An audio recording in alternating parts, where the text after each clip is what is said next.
Bom, como eu falei antes, a gente vai estar falando continuar falando sobre imposição de mãos e o presbitério, porque não é só impor as mãos, tem que existir uma regra, tem que existir um princípio, tem que existir uma causa com efeito para que possa ser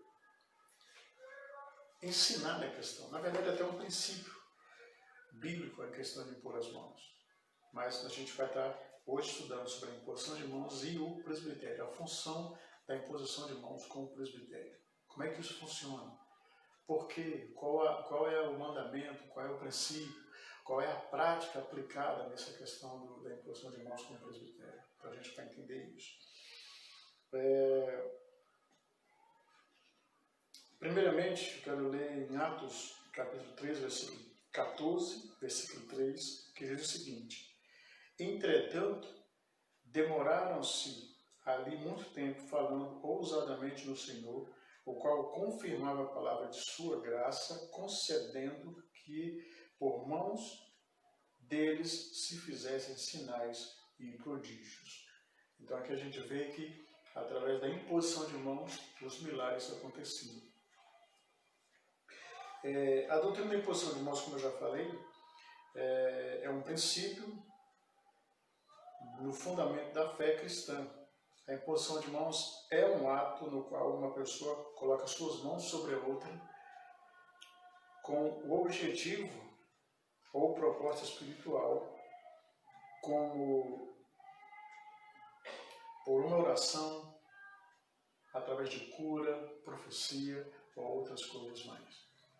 E nós vimos registros ao longo disso aí, nós vimos vários registros. Primeiro, que é uma transferência de bênção, de autoridade. Em segundo lugar, é uma confirmação pública. Quando a gente impõe as mãos, a gente está declarando aquela pessoa publicamente ali naquele grupo regional, que essa pessoa está sendo consagrada, ela está recebendo a imposição de mãos para um cargo, e esse cargo ele precisa ter uma autoridade para isso. Compromisso para com Deus, para com o ministério especial. Nós vemos a Bíblia, vários exemplos, né? Eu quero citar 3 exemplos para você hoje, no Novo Testamento. Primeiro, nós vemos em Israel, Gênesis 48, versículo 14 diz assim: José tornou consigo a seus 2 filhos, Efraim e Manassés, e o levou a seu pai para abençoá-los. Então, o primeiro momento que nós vemos a questão da imposição de mãos, como ordenação, com propósito, nós vemos a bênção de Jacó, que foi transferida para seus 2 netos ao colocar suas mãos sobre as suas cabeças. Se você recordar a história de José, José foi vendido pelos seus irmãos, ele foi parar no Egito. Hoje a gente entende, lendo a história de José, a gente compreende que teve todo um propósito divino em relação a isso, porque dias difíceis viriam para o povo de Israel, então era preciso que houvesse um Salvador para trazer salvação, proteção, para trazer prosperidade e também trazer alívio para toda uma geração. E nós vemos também o segundo exemplo, nós vemos com os levitas. Números 8, versículo 10, diz o seguinte: Quando, pois, fizeram chegar os levitas perante o Senhor, os filhos de Israel porão as mãos sobre eles. Então, os filhos de Israel, os líderes das tribos, imporiam as mãos sobre aquelas pessoas, sobre os levitas, e eles seriam abençoados. E, ao mesmo tempo, seriam reconhecidos por todas as tribos. Os levitas foram ordenados por Deus para servir a congregação de Israel como líderes espirituais. Nesta posição, eles representam o povo diante de Deus. Ou seja, a imposição de mãos foi a confirmação para o povo da autoridade dos levitas diante de Deus. Para que você possa entender. E o terceiro exemplo que nós vamos ver, nós vamos encontrar em Números 27, 18. 20, 22 e 23, que diz assim: Diz o Senhor a Moisés: Toma Josué, filho de Num, homem em quem há o Espírito, e impõe-lhes as mãos e apresenta-o perante Eleazar, o sacerdote, e perante toda a congregação, e dá-lhe à vista deles as tuas ordens. Põe sobre ele a tua autoridade, para que obedeça toda a congregação dos filhos de Israel. Fez Moisés como lhe ordenara o Senhor, porque tomou a Josué e apresentou perante Eleazar, o sacerdote, e perante toda a congregação, e lhe impôs as mãos, e lhe deu as ordens, como o Senhor falava por intermédio de Moisés. Então aqui é mais um exemplo clássico que nós encontramos em relação à imposição de mãos pelo presbitério, por uma liderança ordenada por Deus.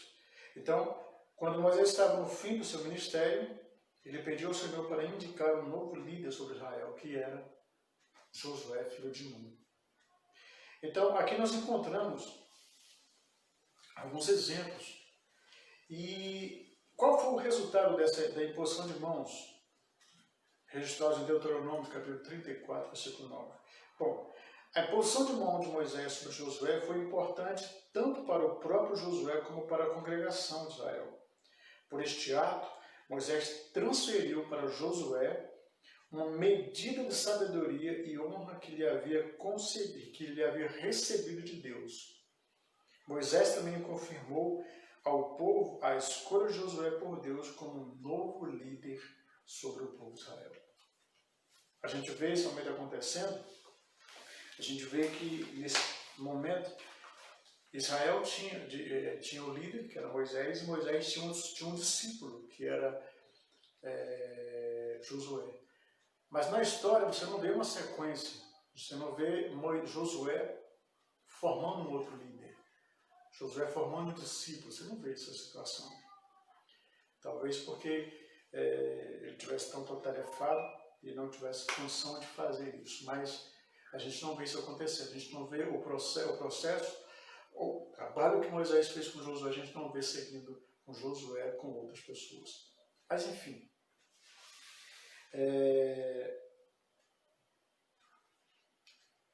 e o registro do Novo Testamento, nós vemos que a questão da imposição de mãos também existe a questão do sobrenatural.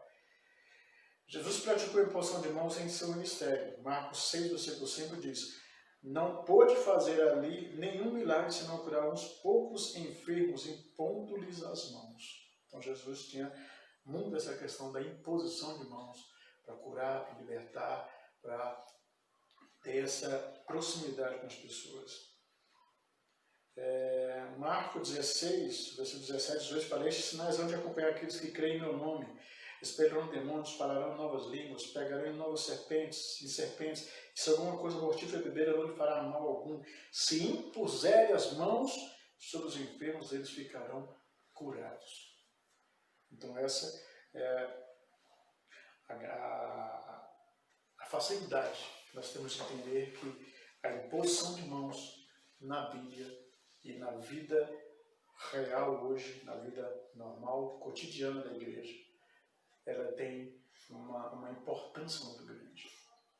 A gente está vivendo agora também um momento de eleição, então muitas pessoas serão eleitas, muitas pessoas serão reeleitas, e a maneira que nós temos de declarar, é como se fosse uma imposição de mãos, não uma imposição de mãos, mas uma declaração de que a gente vai ter pessoas boas governando nossos municípios, nossos estados e o Brasil, juntamente com o presidente, é a questão do nosso voto. Então é muito importante a gente poder fazer isso, porque a única coisa nessa questão que nós podemos fazer é votar bem. Bacana? Mas vamos voltar para cá, porque eu não sou político, nem faço apologia. Mas vamos lá. O que é um presbitério? A gente falou sobre imposição de mãos, a gente falou sobre a questão da imposição de mãos, o porquê da imposição de mãos, o objetivo da imposição de mãos. Mas hoje falamos de imposição de mãos e presbitério. O que é um presbitério para você? Quando fala presbitério para você, alguém comenta sobre o presbitério, o que vem na sua mente quando alguém fala sobre presbitério? Bom, o presbitério é uma pessoa, o presbítero é uma pessoa com um ministério de liderança no corpo de Cristo. É uma pessoa, é um líder.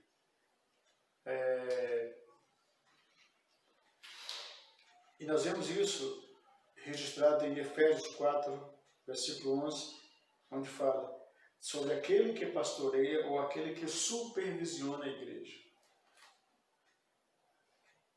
Efésios 4, versículo 11 diz o seguinte: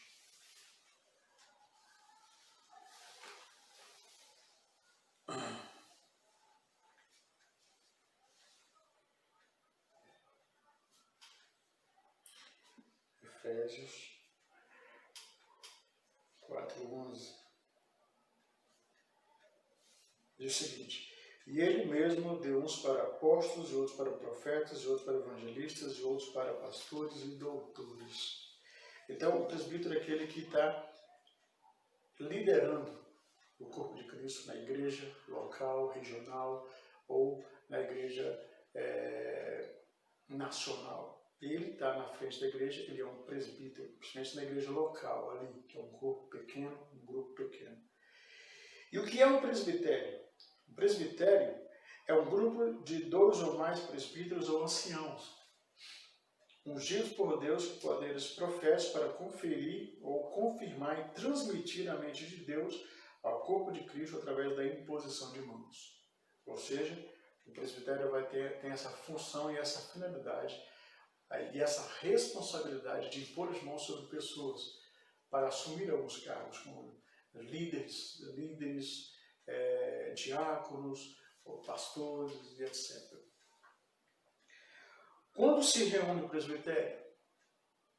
Bom, o presbitério apropriado deve ser convocado pela liderança local quando for necessário, para uma reunião ou para tratar de qualquer outro assunto concernente à igreja ou à liderança, enfim. Então, o próprio presbitério define uma data para chamar os outros líderes para fazer uma reunião a nível de resolver qualquer assunto na igreja. Por exemplo, havia na igreja de Antioquia profetas inspirados por Deus, ou seja, eram intérpretes da vontade e dos propósitos de Deus. Então, quando alguém falava em profecia, então tinha um intérprete para fazer isso. Nós temos também mestres como Barnabé, Simeão, por sobrenome Níger. Nós temos também vários outros exemplos. E servindo eles o Senhor e jejuando, disse o Espírito Santo: separai-me agora Barnabé e a Saulo para a obra que tenho chamado. Então, jejuando e orando, impondo sobre eles as mãos, os despediram. Nós vemos isso em Atos capítulo 13, versículo 1 a 3. Aqui foi uma questão de uma reunião presbitério para discutirem sobre a ordenação de Paulo e Barnabé. Eles iam fazer missão em outro lugar, então eles precisavam ir debaixo de autoridade. Então, falando nisso, é muito importante que você não faça nada, entendeu? Por exemplo, eu vou orar. Isso acontece muito. E às vezes a gente faz por não ter conhecimento. Mas você de repente está orando por uma pessoa e você não conhece o histórico dela. Você não conhece a vida dela.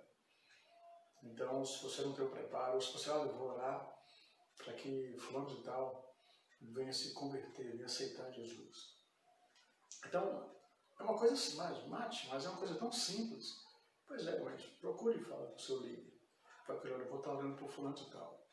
Às vezes você não sabe, às vezes fulano de tal talvez seja espírita, enfim, seja uma pessoa, um viciado, um alcoólatra. Então você está orando por uma pessoa que já tem um histórico de um histórico problemático. Então é necessário que você, de repente, comunique ao teu líder, olha, eu estou olhando para o fulano, eu estou fazendo uma campanha de oração por ele. Então é interessante a gente fazer isso.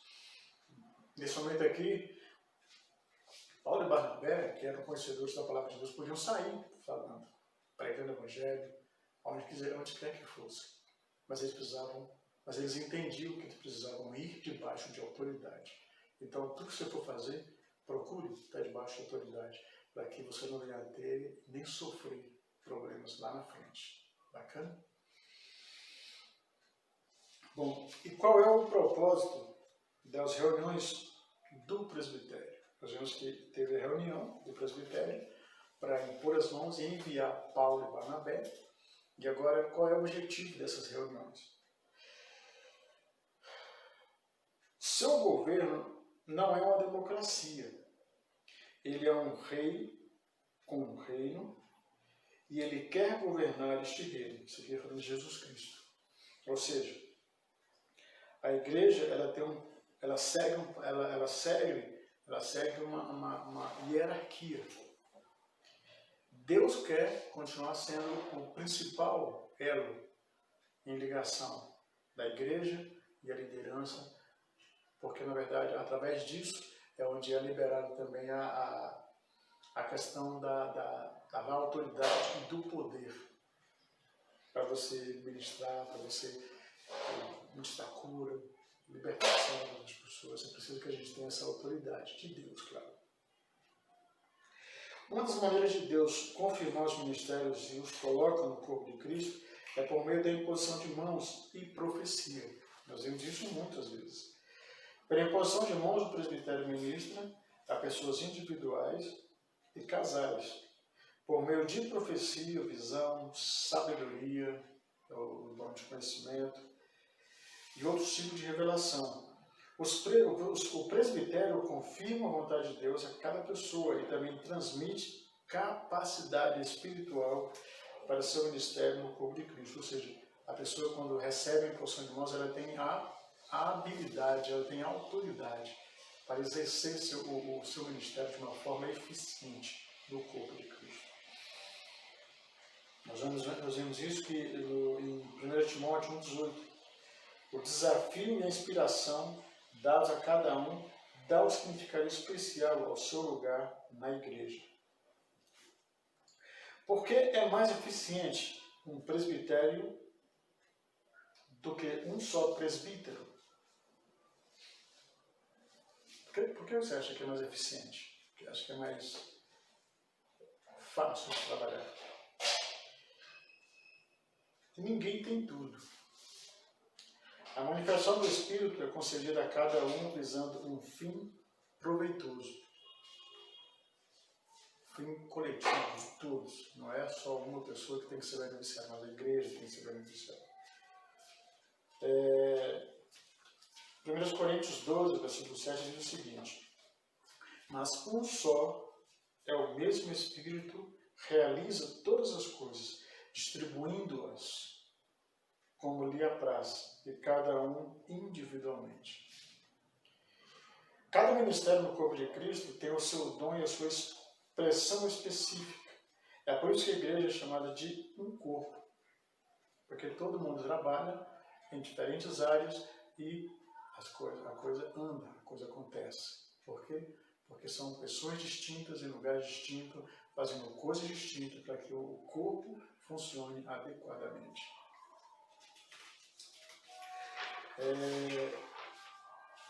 Outro exemplo que nós vamos ver é que a força desse ministério está na habilidade de cada presbítero de cooperar e de julgar construtivamente aquilo que está sendo profetizado. Tratando-se de profetas, falem apenas 2 ou 3 e outros julguem. Paulo fala nos Coríntios, em 1 Coríntios 14, versículo 29.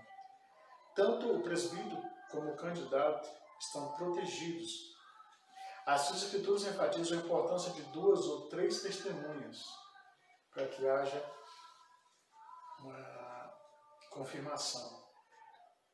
2 Coríntios capítulo 13, versículo 1 fala: pela boca de 2 ou 3 testemunhas toda a questão será decidida. Então é preciso que haja um consenso O ministério plural também tende a minimizar a importância de qualquer um dos ministérios em particular. Ele indica, por exemplo, vivo e nítido a igreja local, que o tempo do ministério singular já passou.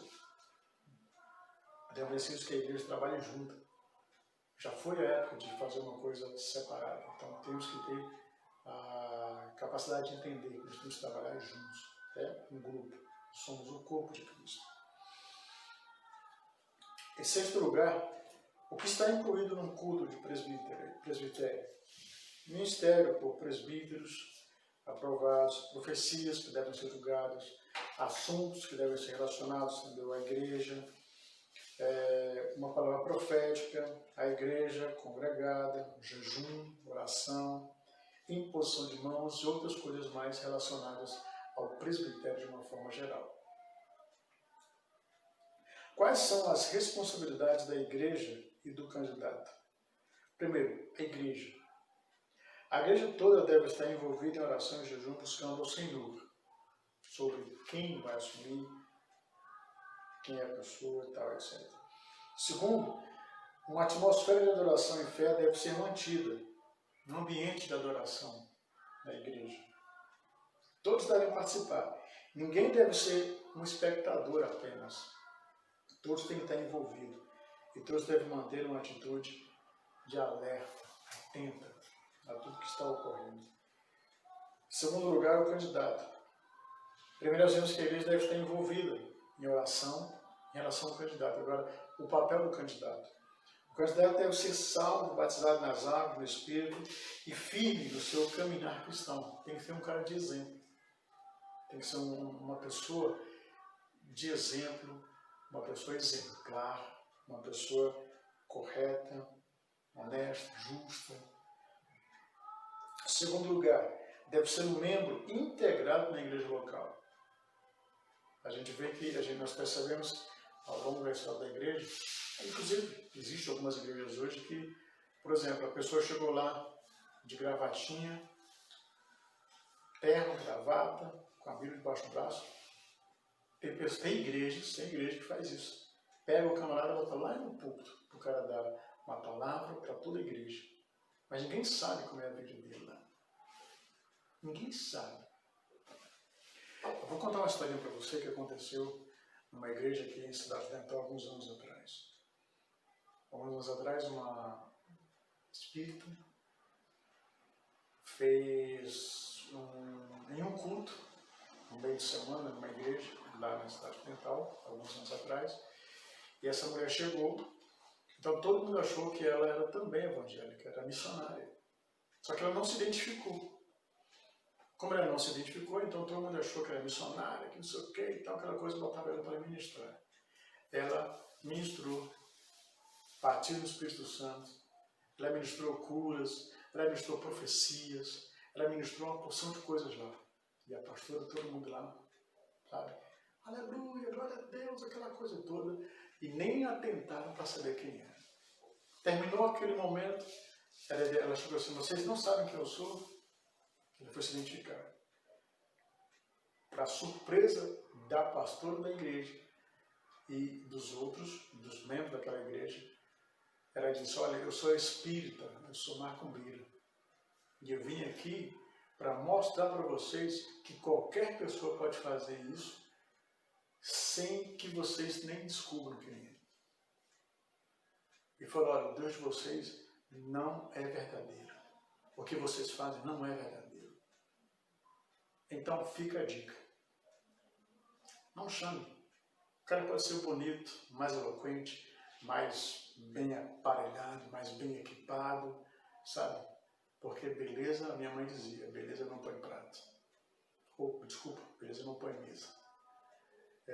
Então, tem muitas igrejas que faz isso, ainda hoje faz isso. Eu acho isso super errado. Porque você acaba colocando lá na frente pessoas que vão estar na frente da sua igreja, falando coisas que você nem sabe. E às vezes, muitas vezes, essas pessoas que estão lá em cima estão se aproveitando da igreja, do púlpito, daquele momento, para se promover. Então, muito cuidado. É uma questão muito complicado. Então, nota. É importante que a imposição de mãos seja ministrada somente àqueles que estão sob a autoridade da igreja local.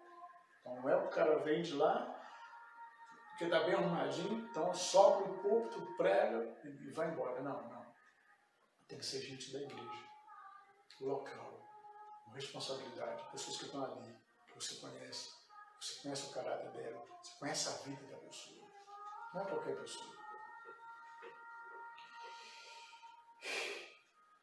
Quero dizer para você que o púlpito da igreja não é um palanque. Então, muita gente tem igrejas que confundem o púlpito com o palanque. Qualquer pessoa pode ir lá com uma boa oratória, uma boa gravata, um bom terno e falar o que quer. Às vezes a pessoa até é evangélica, até é cristã, mas você não sabe o caráter dela. Então isso é muito importante.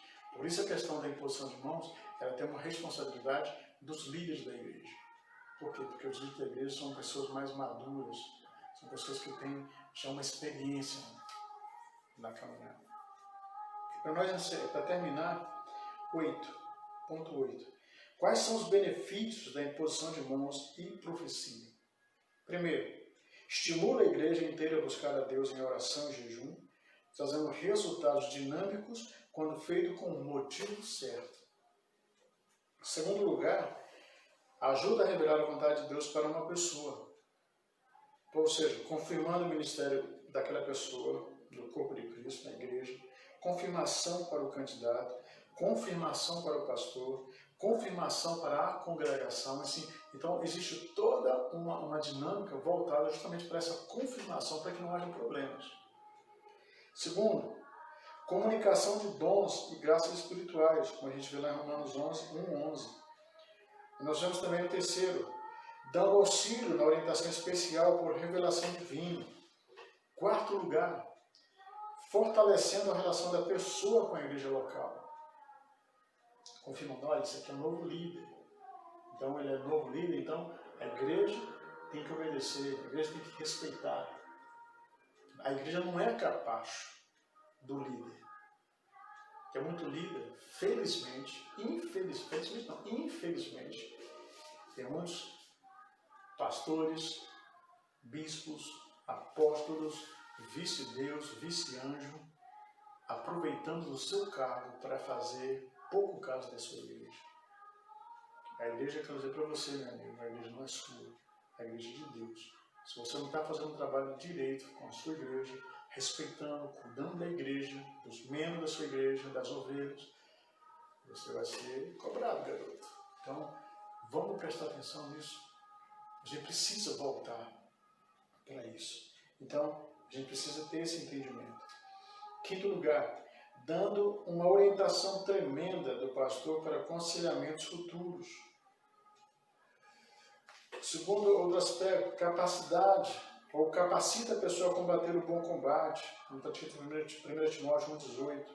Em alguns casos, traz libertação da escravidão, de vícios, do poder das trevas, pecados, revela necessidades especiais que precisam de oração, ajuda a desenvolver a confiança na igreja, no líder, a igreja, ajuda a desenvolver ministérios, ajuda a revelar e a enfatizar vários ministérios e função do corpo. Ou seja, ninguém tem tudo, mas nós temos tudo em comum quando nós trabalhamos em conjunto. E nós precisamos entender isso, que a imposição de mãos ela tem um propósito fundamental, que é de trazer clareza para a igreja que está recebendo um novo líder sobre a imposição de mãos, que aquela pessoa é uma pessoa que foi ordenada, que foi separada, que foi treinada, trabalhada para fazer o melhor na casa de Deus. Amém? Peçamos que Deus abençoe, tenha uma noite abençoada, uma noite tranquila e se cuidem. Se cuidem. Boa noite, até mais.